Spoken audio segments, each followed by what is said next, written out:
Hello everyone, welcome to Kitchen Instruments. Today I had a craving for one of my favorite desserts and I thought, man, it'd be such a great idea to share it with you. So today I'm going to show you guys how to make apple tarte tatin. Now for the uninitiated, apple tarte tatin is kind of like pineapple upside down cake, but instead of pineapple upside down cake, think apple upside down pie. Yeah, it's kind of like that.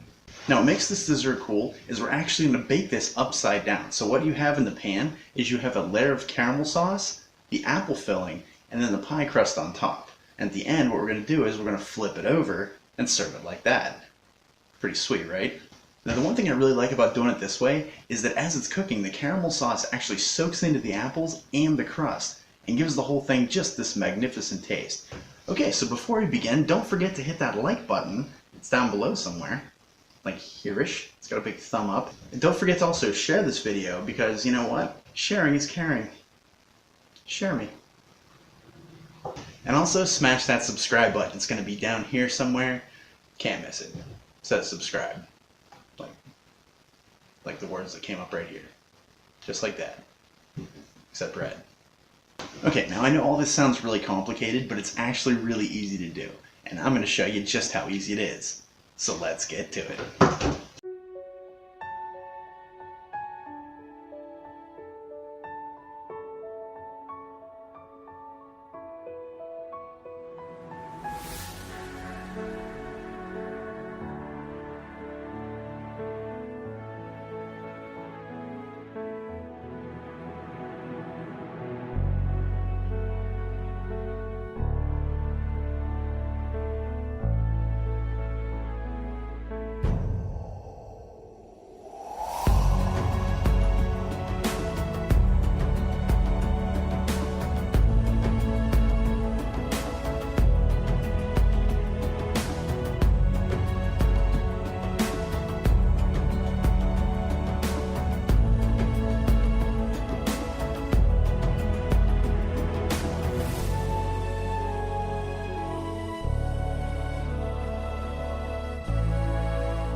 That's how easy it is to make an apple tarte tatin. See? I told you it wasn't that bad.